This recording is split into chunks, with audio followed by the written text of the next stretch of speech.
E hoje eu tenho um título para essa mensagem, amém? O nome que eu gostaria de dar para essa mensagem é a bênção de dominar a si mesmo. Glória a Deus. A bênção de dominar a si mesmo. Pastor, como assim, pastor?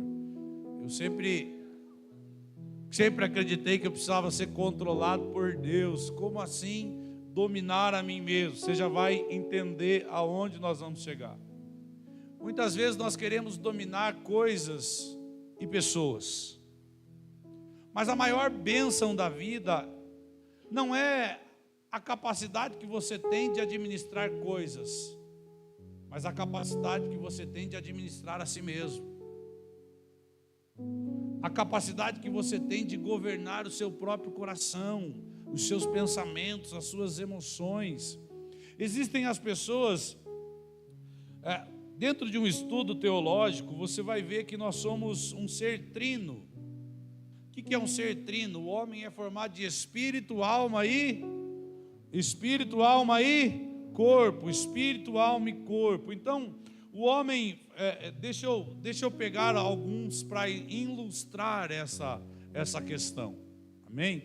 Deixa eu chamar aqui então o irmão Julião. Vem cá, Julião, vem cá. Glória a Deus, glória a Deus. Isso, aqui. Sobe aqui. Deixa eu chamar também. Vem, meu filho.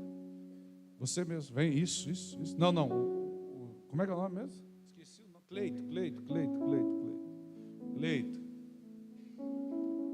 Agora vamos pegar um intermediário.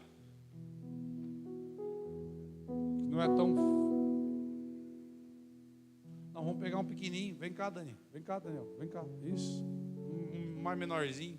Vem cá, olha que menino lindo. Glória a Deus. Vem mais para cá um pouquinho.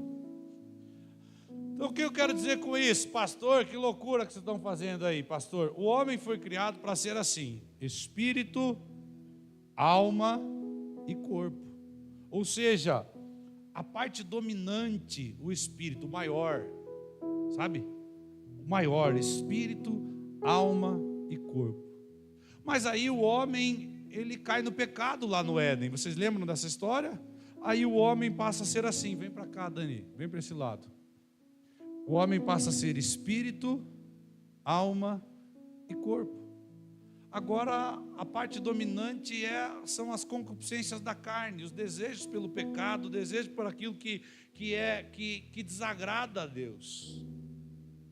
Então Jesus morre na cruz, para quê? Para que restaurasse esse homem perfeito, governado pelo próprio Espírito, porque é aqui que Deus fala, é nesse lugar que Deus fala. E aí então, é para o homem voltar a ser o corpo pequenininho, voltar ao Espírito grande.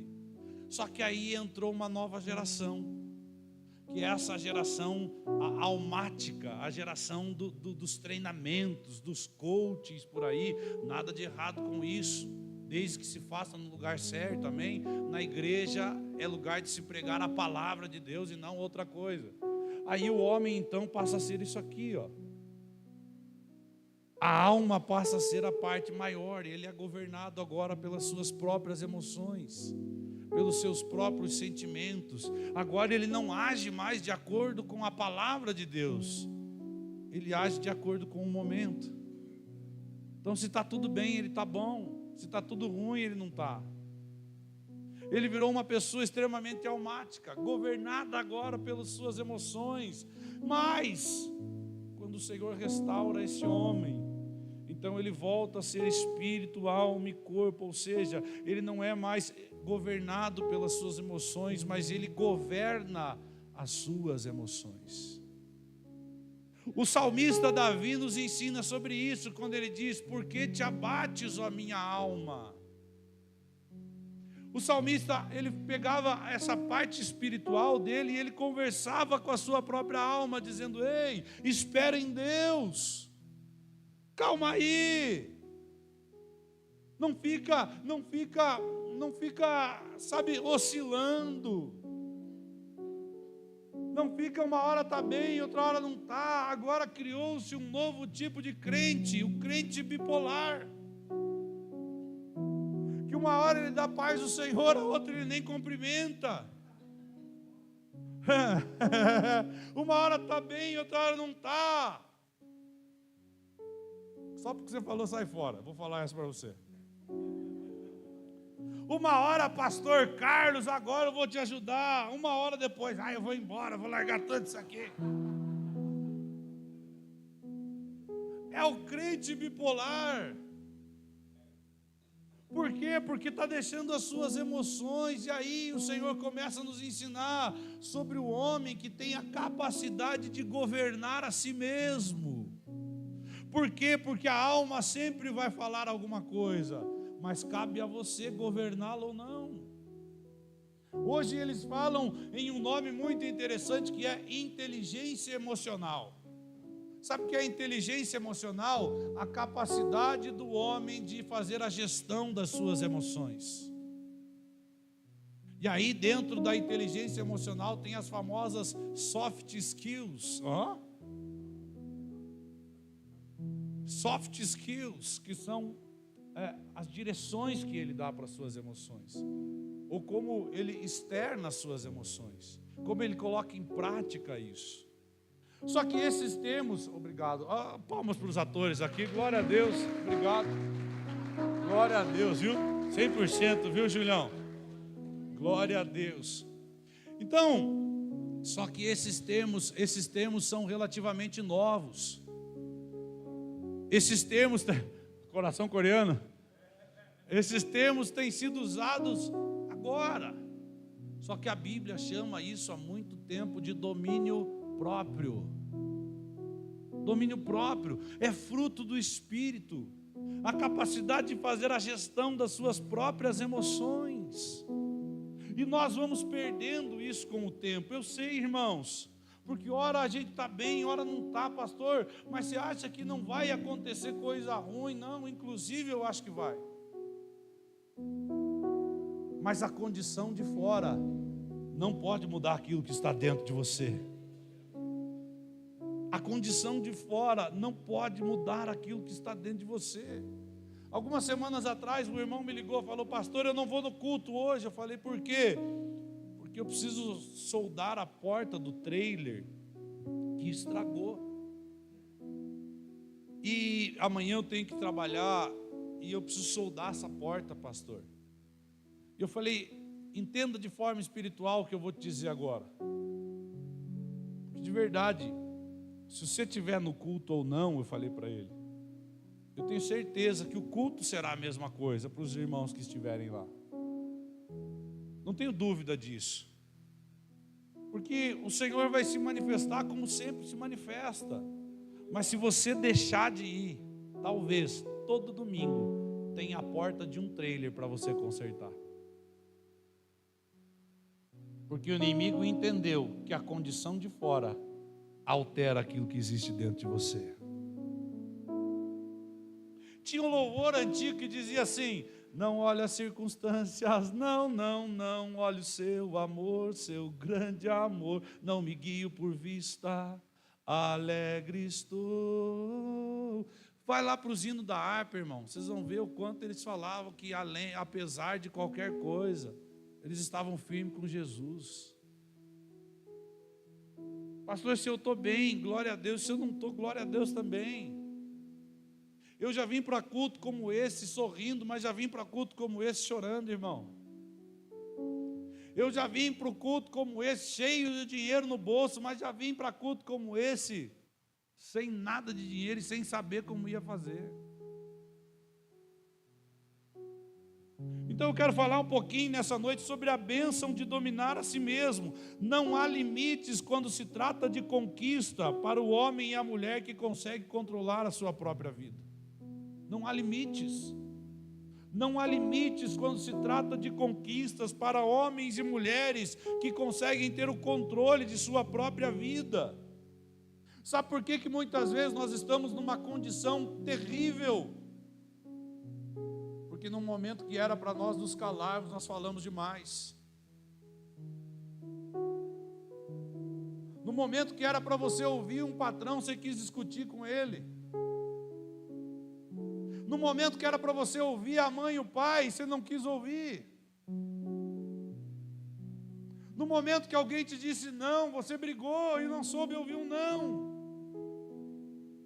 E algumas condições difíceis, não é porque a vida foi dura demais com a gente, é porque a gente não soube aproveitar quando deveria, não soube ouvir aquilo que estava sendo dito. Quantas vezes a palavra de domingo à noite já ministrou o seu coração, mas por você não colocá-la em prática, você viveu exatamente o oposto do que aquela palavra ensinava. E a capacidade de administrar a si mesmo é isso, é colocar em prática aquilo que você aprende da parte de Deus. Eu não estou falando aqui do controle da sua vida que precisa ser entregue ao Senhor, mas da capacidade de gerenciar as emoções, de fazer boas escolhas, de conseguir dizer não quando a vontade é dizer sim,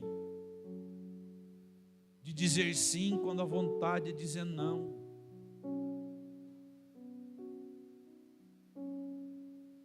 Às vezes, vai ter uma louça para lavar, homem que está me ouvindo, e se você for como eu, a vontade vai ser dizer não. Mas você vai dizer sim. Às vezes a sua carne quer dizer sim para muitas coisas, mas a capacidade de gerenciar a si mesmo vai ensinar você a dizer não para a sua própria carne. Quantas vezes aqui, quantas vezes na sua vida você disse um sim quando era para ter dito não? Quantas vezes você disse não quando era para ter dito sim? Quantos cultos como esse passou que na hora da ministração, na hora da oração, era para você ter dito um sim para Deus, mas você não disse nada? Abra sua Bíblia comigo, em Provérbios de número 25, versículo 28.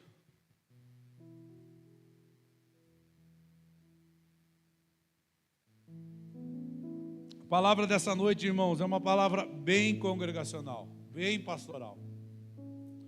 Ensinar você a ter o controle das suas emoções. Se você é como eu, feito de carne e osso, tenho certeza que durante o seu dia você passa por muitas vontades. Só que gerenciar as emoções é você saber quais delas você deve viver ou não. Quais vontades você deve desfrutar e quais vontades você deve abandonar.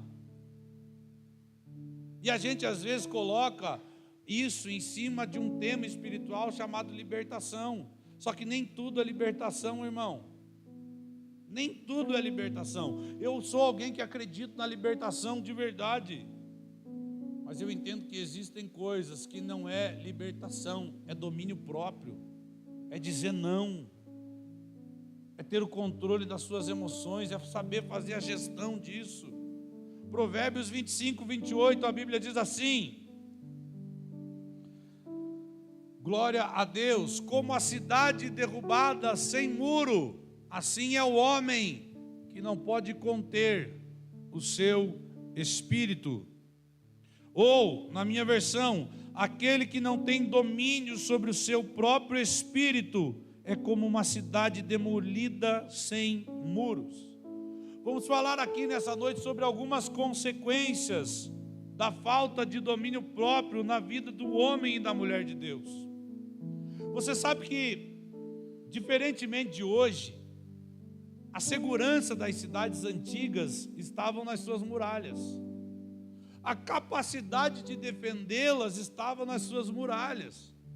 Existiam cidades que eram impenetráveis pelo sistema que eles tinham de muros e de torres de atalaia nos cantos da cidade. O que era a torre de atalaia? Era uma torre que ficava ligada ao muro, em que ali ficava um vigia, olhando se o exército inimigo vinha atacar a cidade ou não, olhando quem se aproximava da cidade ou não. Então a capacidade, a segurança de uma cidade estava nas suas muralhas. Quando Davi conquistou Jerusalém, se tornou uma das nações mais fortes de toda a época. Por quê? Porque Jerusalém era cercada de muralhas fortes. Qual cidade que era difícil na saída do povo do Egito, uma cidade difícil de ser conquistada, que precisou de um milagre, que não era estratégia militar, mas era milagre? A cidade de Jericó. Vem com Josué lutar em Jericó, Jericó, Jericó, e as muralhas ruirão. O povo teve que dar as voltas na muralha, no 7º dia tocar a trombeta, para que o milagre acontecesse, porque uma cidade bem cercada, uma cidade que tinha muros, não era fácil de se conquistar. Então a segurança estava nas suas muralhas, fazendo controle de quem entrava e saía. Quando se derrubava esses muros, a cidade perdia a sua capacidade de filtrar aquilo que entrava. E o que esse provérbio disse?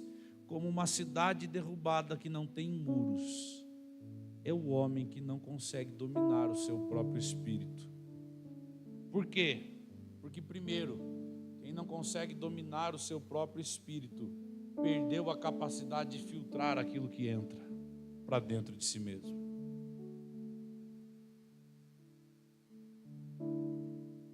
Perdeu a capacidade de filtrar. Está cheio de homens e mulheres de Deus que vivem sem filtrar aquilo que entra na sua vida. Ele mudou de lugar, mas ele não mudou de atitude. Como assim, pastor? Ele vem na igreja no domingo à noite, mas ele assiste as mesmas coisas que ele assistia antes de vir à igreja. Ele ouve as mesmas coisas que ele ouvia antes de vir à igreja. Ele está nos mesmos grupos de WhatsApp que ele estava antes de vir na igreja. E alguém então que mudou de ambiente, mas não mudou de atitude. E não filtra aquilo que entra dentro de si. Entenda que existe uma estratégia espiritual. Uma estratégia espiritual de distrair você através daquilo que entra na sua vida. Alguém perguntou para mim, pastor, ouvir música do mundo é pecado? Eu de verdade, irmãos, de verdade que eu vou falar para vocês, eu não encontro nenhuma base bíblica para afirmar com 100% de razão que é pecado. Mas uma coisa eu sei: você se torna semelhante àquilo que você convive.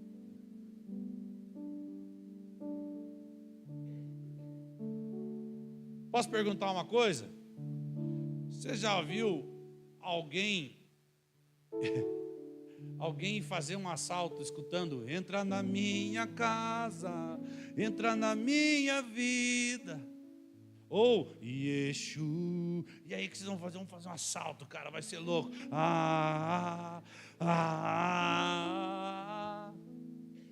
Irmão, ou vem para o culto escutando: hoje eu sou ladrão, artigo 157. Não.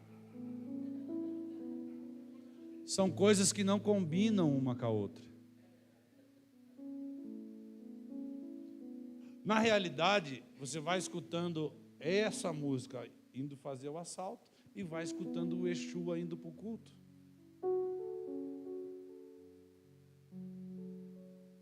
Então, quando você filtra o que entra dentro de você, você vai entender que a sua casa muitas vezes está sendo governada por aquilo que entrou.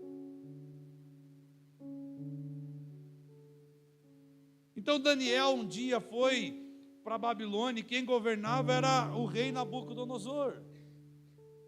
Mas daqui a pouco os medos persas invadiram a Babilônia. E quem governava era o rei Dario. E depois somente Ciro, o persa. Por quê? Porque a Babilônia foi governada por aquilo que ela permitiu entrar dentro dela. E tem muita gente sendo governada por aquilo que permitiu entrar na sua casa. Um dia eu vi num vídeo que me mandaram E era um padre, não era nem um pastor. Ele colocou a propaganda da Globeleza na missa.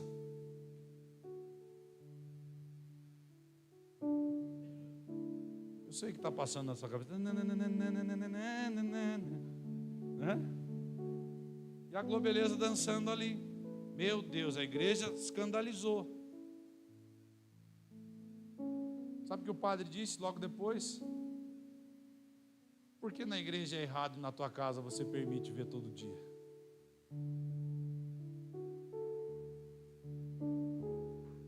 Eita Deus poderoso.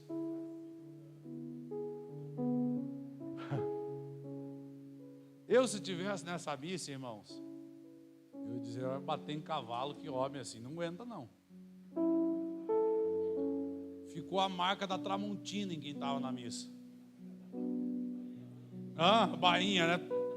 Eita! Mas sabe, a gente acaba sendo governada por coisas que a gente permitiu entrar e às vezes nem sabe disso. O governo da sua casa, de verdade, irmãos, talvez você diga que o governo da sua casa é para estar nas mãos do Senhor. Não. Sabia que não? A sua vida quem governa é o Senhor, mas a sua casa quem governa é você. Por quê? Porque os céus são os céus do Senhor, mas a terra Ele deu aos filhos dos homens. E o Senhor é Rei de reis e Senhor dos senhores. O governo da sua casa precisa estar nas suas mãos, mas você, sem querer, por não filtrar aquilo que entra, está entregando esse governo na mão de outros.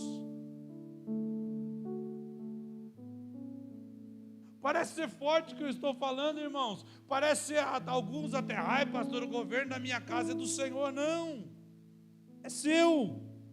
Ele entregou isso na sua mão. Assim como o evangelismo, ai Senhor, eu quero que Colombo inteira seja do Senhor. E o Senhor responde, então faça isso. Por quê? Porque a responsabilidade de ganhar Colombo para Ele não é dele, é nossa. Ide por todo mundo, anuncie o Evangelho a toda criatura, aquele que crer e for batizado será salvo. O ide é uma prerrogativa da igreja e não do Senhor. Assim como o governo. Assim como o governo de um lar. O sacerdócio de uma casa. Só que a gente está dando isso para outras pessoas ou para outras hostes espirituais. Provérbios 4:23 diz: de tudo que deve se guardar, guarde o seu coração, porque do seu coração procedem as fontes ou as saídas da vida. Devemos guardar o coração, proteger e não permitir com que qualquer coisa entre dentro dele. Sabe por que Dalila conseguiu roubar o extraordinário de Sansão? Porque antes de roubar o extraordinário dele, ele permitiu que ela entrasse no seu coração.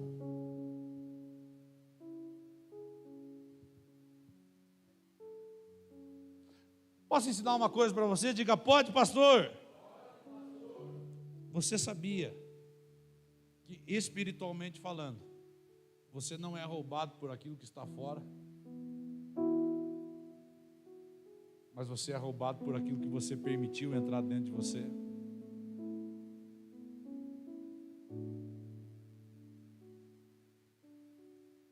Tudo que o inimigo precisa é de uma permissão,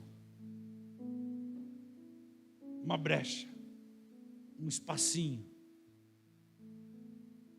E a gente tem esse conselho da parte de Deus, guarde o seu coração, mas mesmo assim a gente deixa qualquer coisa entrar, qualquer lixo. Existem muitos homens e mulheres que estão permitindo, inclusive, que o pecado entre na sua vida.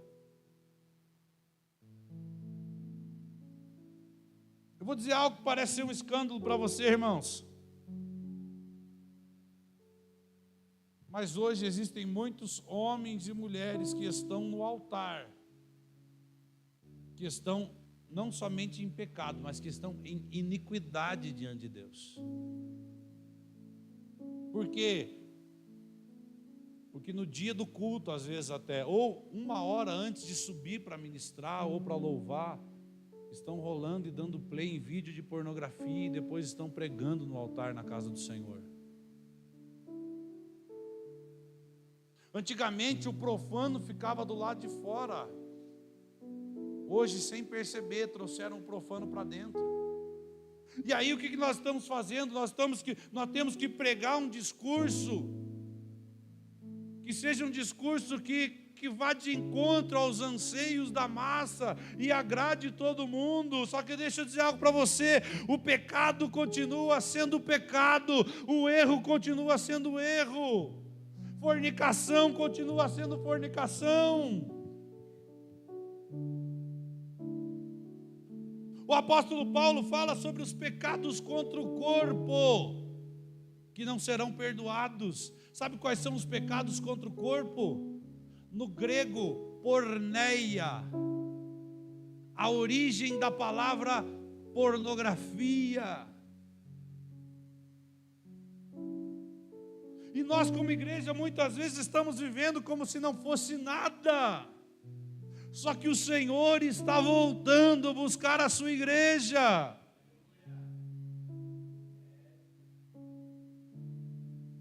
O que diz na parábola: essa noite pedirão a sua alma o que tu tens para oferecer.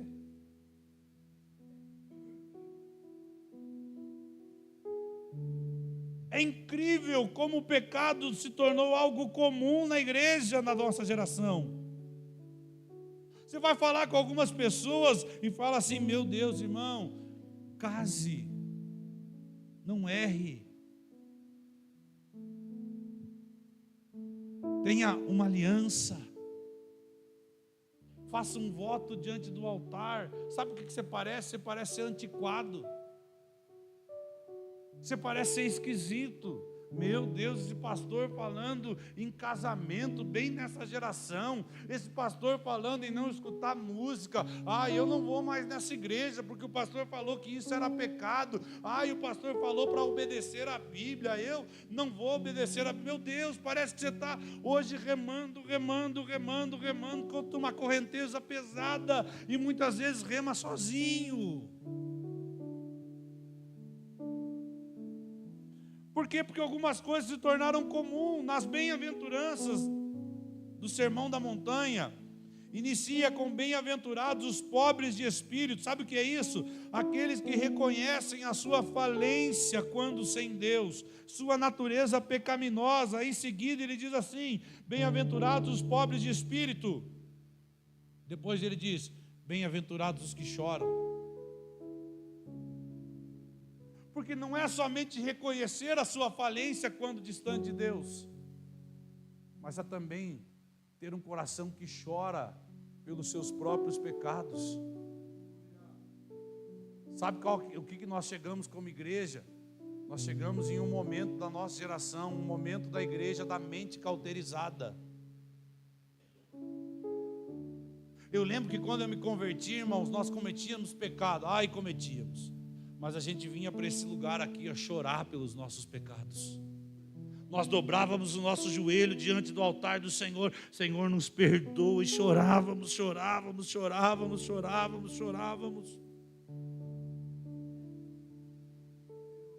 20 anos depois, tem gente que está na igreja às vezes com o celular na mão e nem prestando mais atenção no que o Senhor está falando.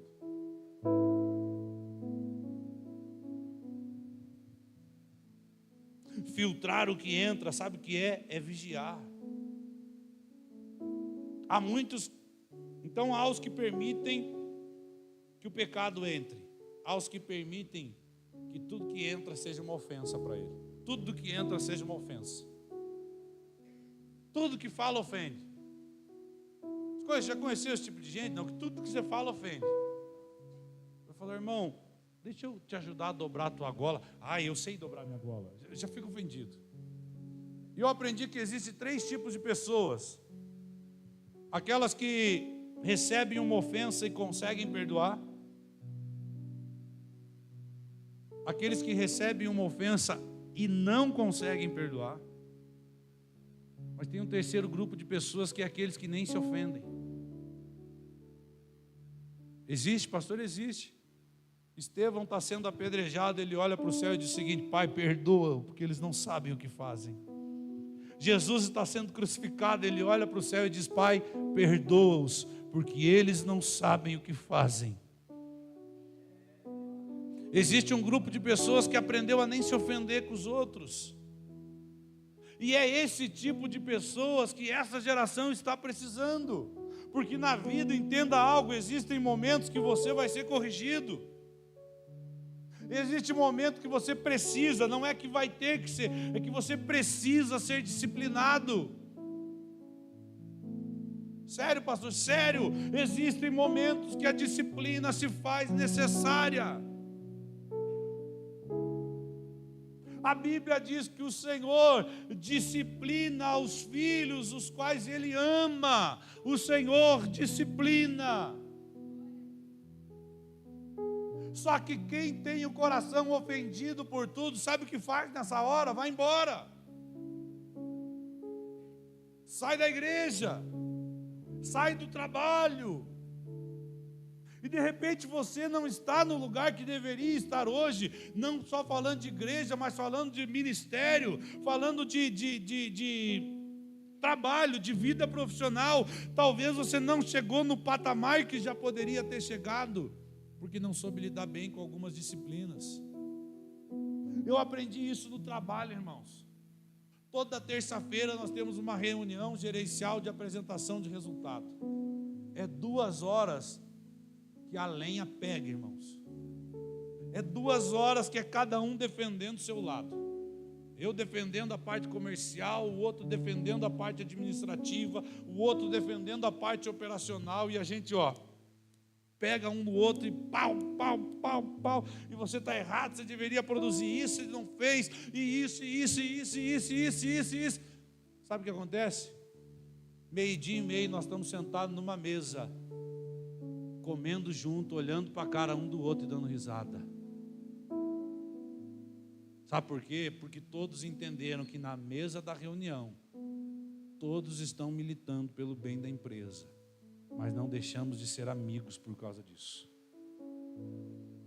Agora Deus o livre, irmãos, se o pastor na igreja falar para você mudar alguma coisa.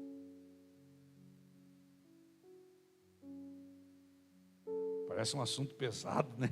O clima está denso. Eu gosto.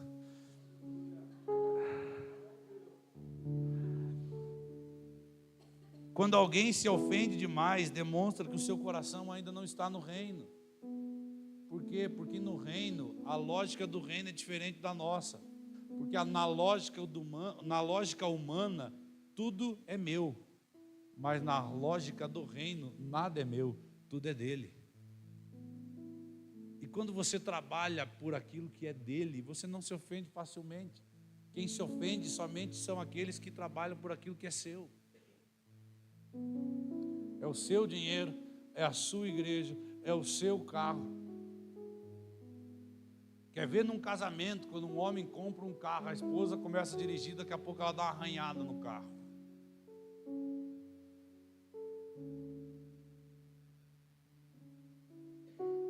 Meu Deus! Você não faz nada direito mesmo. Eu sei porque eu já fui esse tipo de cara. Sabe o que ela me respondeu? Mas não é tudo nosso?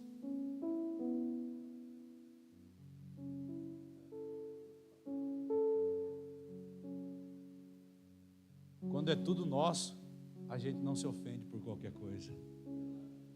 Mas Deus precisa de pessoas com o coração assim.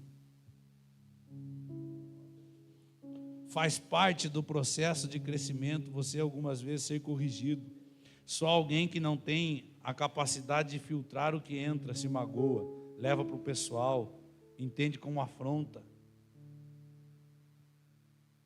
Segundo lugar, quem não tem domínio próprio, perdeu a capacidade primeiro de filtrar o que entra, mas segundo, de ponderar aquilo que sai.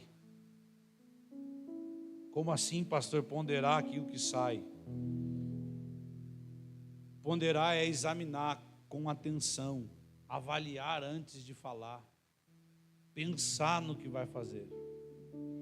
Um irmão em Cristo precisa ponderar o que vai falar, se vai falar, como vai falar e quando vai falar. Esse negócio de eu não levo desaforo para casa não é coisa de crente não, irmão. Crente às vezes se cala, crente às vezes fica em silêncio e fala, mas fala na hora certa.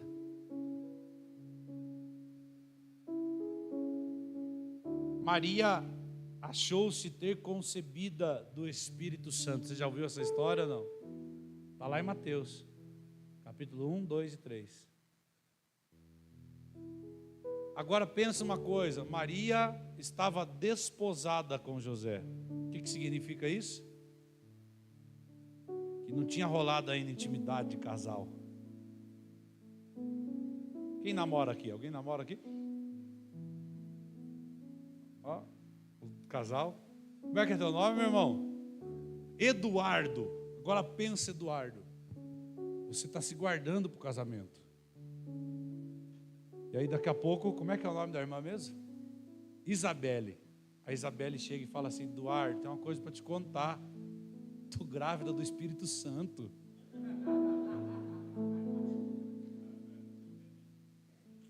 O Eduardo na hora falou: o quê, minha irmã?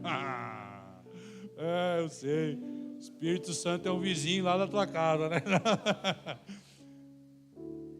Mas essa mesma reação que a gente teve aqui, é muito provável que o José tivesse a mesma reação. Esse negócio está estranho. Esse negócio não está certo.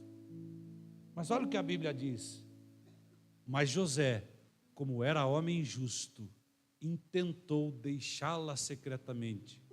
Ponderando ele isso, apareceu-lhe o anjo do Senhor em sonho. Sabe o que a Bíblia está dizendo? Que José, por ser um homem justo, esperou para fazer na hora certa. Enquanto José pensava no que fazer, apareceu o anjo do Senhor a ele em sonho.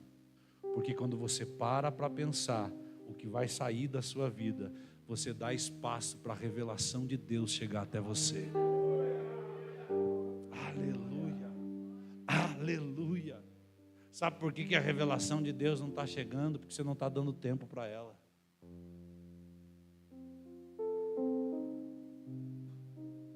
Tem irmão que vem com orgulho, às vezes, dizer assim para nós: eu sou crente, mas esse braço direito aqui, ó. Esse braço direito aqui não é. Aqui, irmão. Sabe o que sem querer você está dizendo? Sabe o que sem querer você está dizendo no mundo espiritual? O meu corpo é do Senhor, mas essa parte aqui não é.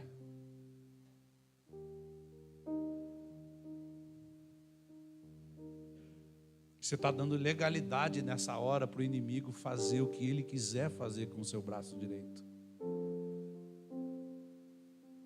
Você está entendendo a força disso? Um homem e uma mulher de Deus sabe pensar no que vai fazer.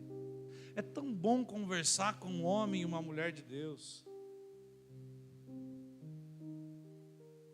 Porque quando o homem e a mulher de Deus, eles sentam com você, o que sai dentro deles é pensado. Você sai dali com a convicção que você está com a direção certa. Porque não saiu de um lugar que não tem muros, que não tem domínio, mas saiu de um lugar que sabe fazer uma gestão das suas próprias emoções. Conversar com quem sabe gerir as emoções é diferente. Porque quem não sabe gerir as emoções vai dar conselho conforme a carne, conforme as emoções. Às vezes alguém vem falar alguma coisa para mim que sabe o que dá vontade de falar? Mata ele, em nome de Jesus. Pega uma faca, estribucha o vaso. Tem umas irmãs, às vezes, que vêm aconselhar, pastor, o meu casamento, dá vontade de falar com essa irmã, espere ele dormir.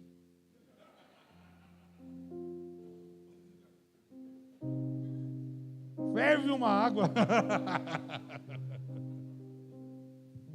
Meu Deus do céu. Mas a gente que pensa no que fazer não aconselha assim. Porque a gente domina as nossas emoções. Às vezes, irmãos, alguém vem para mim, pastor, tem que falar isso e isso. Para. Você sabe quando você pensa em falar isso, você já parou para avaliar que na vida dessa pessoa existe um consenso, um contexto? Como assim contexto? Às vezes tem uma mãe que está chorando e orando por trás. Às vezes tem uma esposa que está pagando preço para que ele viesse da igreja, e agora que ele está vindo, eu vou falar o que você quer que eu fale para que esse cara nunca mais volte na igreja. Eu não vou fazer. Eu vou pensar no que fazer primeiro.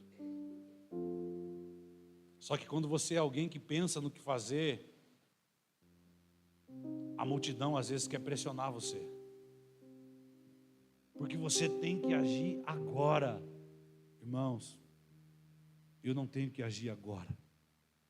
Eu tenho que agir na hora certa. E quem determina a hora certa não sou eu nem você. É o Senhor nas nossas vidas. Você às vezes está sofrendo no teu casamento porque você não deu tempo para a revelação de Deus chegar. E desculpa falar agora, irmã, com todo carinho, é porque você fala demais às vezes. Irmão, com todo carinho, é que você quer resolver tudo na força do teu braço.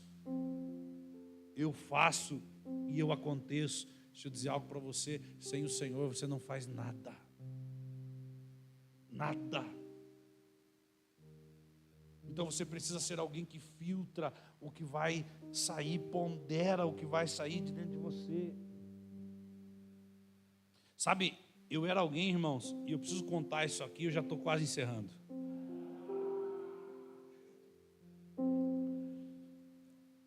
Sempre que tinha uma situação intensa nas reuniões familiares, sabe quando se junta a família e aquele tio que discute com aquele outro tio, o primo que discute com o irmão, sabe aquele negócio? Na minha família, família de alemão, irmão, quando se reúne toda a turma, às vezes tinha as faíscas. Eu lembro uma vez que eu tinha 8 anos de idade. Meu tio estava discutindo com meu pai na mesa. Eu peguei uma tesoura para enfiar na cabeça do meu tio. Meu Deus, havia um homenzinho torto, morava numa casa, né? Só que eu me casei. Deus é pai. Deus foi tão bom com a pastora Vanessa, irmãos.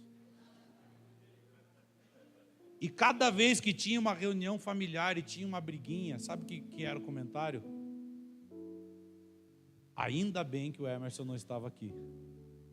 Porque se ele tivesse, a treta tinha sido grande. Mas deixa eu dizer uma coisa para você, eu me orgulhava que dissessem isso. Eu ficava, aonde eu estou, o bicho pega mesmo, cara. Ei, aqui não, meu irmão. Aqui não. Emerson Spider Silva, aqui tem, cara. Né? Só que um dia o Espírito Santo gritou dentro de mim e disse: até quando você vai se orgulhar da tua falta de domínio próprio na frente dos outros? E eu entendi o que o Espírito Santo estava me dizendo. E eu comecei a orar. E eu disse ao Senhor: Senhor, essa frase precisa mudar. Não pode ser mais, ainda bem que o Emerson não estava aqui. Tem que ser, que pena que ele não estava aqui. Porque se ele estivesse aqui, a situação tinha sido apaziguada. E alguns anos se passaram. E os comentários hoje são: que pena que ele não está aqui. Porque se ele estivesse aqui, a situação tinha se resolvido. Atos, capítulo 5, versículo 34.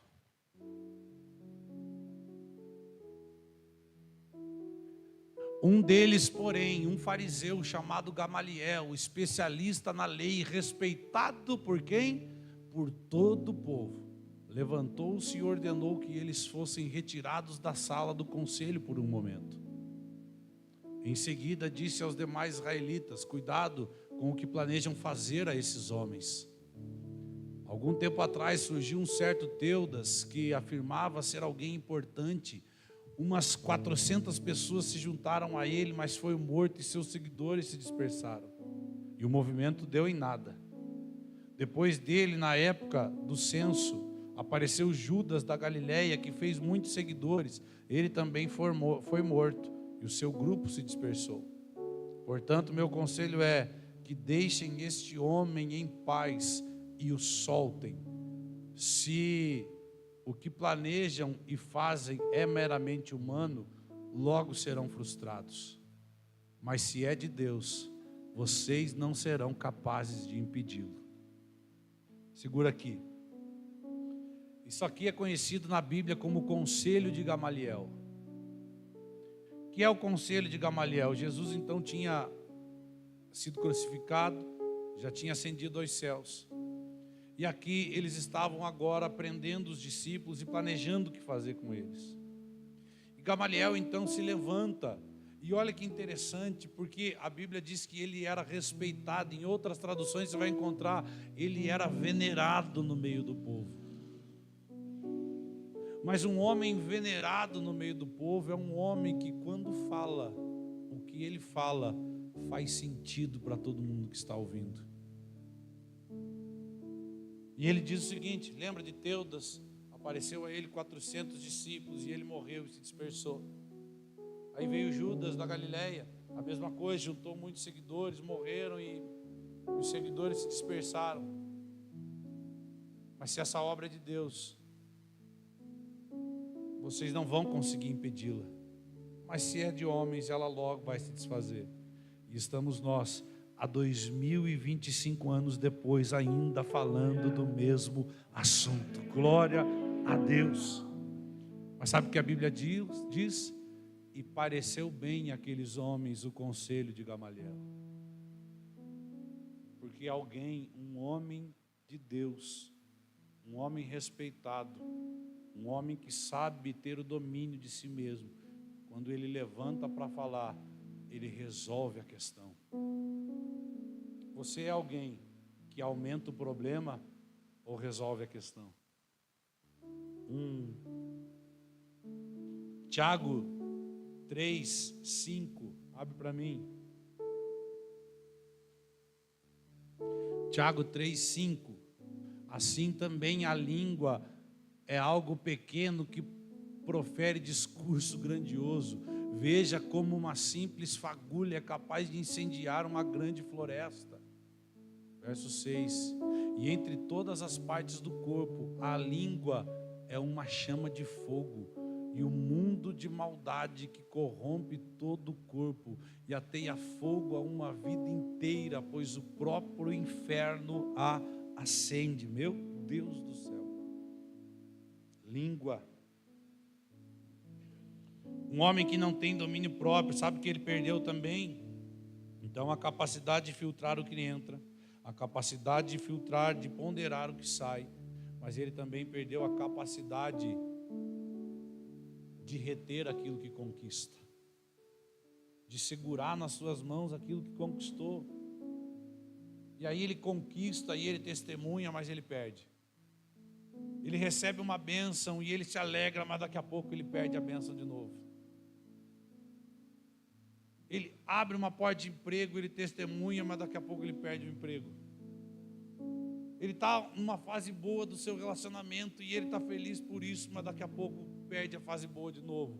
Por quê? Porque perdeu a capacidade de reter aquilo que conquista. Provérbios 16, 32.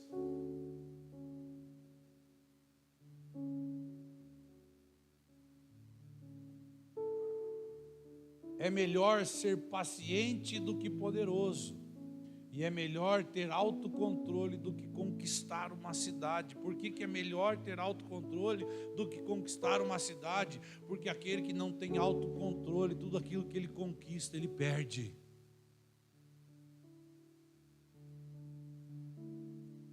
Quantas coisas você já conquistou que você não conseguiu manter na sua vida?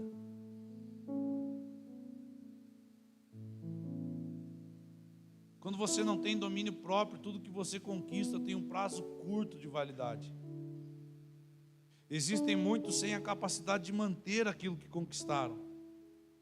E eu acredito, irmãos, de verdade, que o maior prazer do inimigo não é impedir você de conquistar alguma coisa, mas tirar de você aquilo que você já conquistou.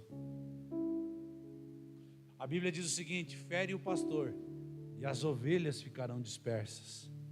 E o inimigo tem muita paciência. E eu vi acontecer em grandes denominações evangélicas. O inimigo espera o pastor crescer e ficar bem grandão, irmão, bem grandão. Com várias igrejas, denominações, conhecido no Brasil e no mundo inteiro. Aí daqui a pouco os pecados que estavam escondidos na vida daquele líder começam a aparecer. Mas por que que o inimigo esperou ele ficar grandão? Porque o maior prazer do inimigo não é impedir ele de conquistar, mas tirar dele tudo que ele conquistou. E aproveitando-se disso, para fazer com que as ovelhas se dispersem também.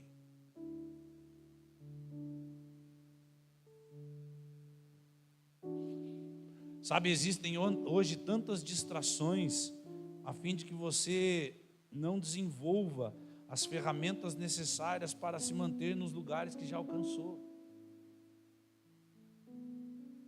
Filipenses 3,16. E eu de verdade vou encerrar aqui, irmãos. Tinha mais 1 hora de mensagem para pregar, mas hoje eu vou encerrar. Filipenses 3,16 diz o seguinte: contudo, devemos prosseguir de maneira coerente com o que já alcançamos. Uma das coisas que eu aprendi, e Paulo depois vai falar também aos Gálatas: ó insensato Gálatas, como vocês saíram tão depressa desse evangelho e foram para outro? Quem vos ensinou isso? Uma das coisas que eu aprendi, que nós não seremos cobrados pelos lugares que nós não alcançamos. Você não vai ser cobrado por aquilo que você não alcançou. Você será cobrado por aquilo que você alcançou e não conseguiu manter na sua vida. Andem coerentes com os lugares que vocês já alcançaram.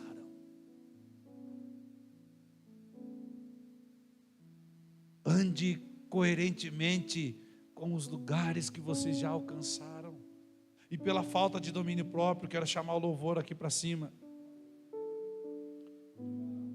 Você perdeu a capacidade de reter algumas coisas na sua vida. Pastor, como desenvolver domínio próprio? Como desenvolver autocontrole? Primeiro, jejum, oração, leitura e prática da palavra e congregar. Por que, pastor? Tudo isso junto. Porque isso para mim é um pacote da vida cristã. É o combo, não tem como viver uma coisa sem viver a outra. Sabe, o jejum faz com que você diga não para a sua fome, a oração faz você dizer não para a sua vontade, a leitura da palavra é você abrindo mão do seu conhecimento e enxergando a partir do dele, e congregar é você dizer não para o seu orgulho, seu exclusivismo.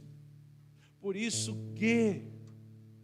que essas coisas na vida do homem e da mulher de Deus são importantes para desenvolver nele domínio próprio, inteligência emocional, autocontrole, jejum, oração, leitura e prática da palavra e congregar. Depois, pastor, o que mais eu posso fazer para ter isso? Ser imerso, mergulhar de verdade no Espírito Santo de Deus. Um Um dia nós falávamos sobre fruto do Espírito, porque o fruto do Espírito é amor, é longanimidade, é benignidade, é mansidão, é domínio próprio, é temperança. Tudo isso é fruto do Espírito. E alguém diz para mim o seguinte: pastor, é impossível alguém viver o tempo todo no fruto do Espírito. Sabe o que eu respondi?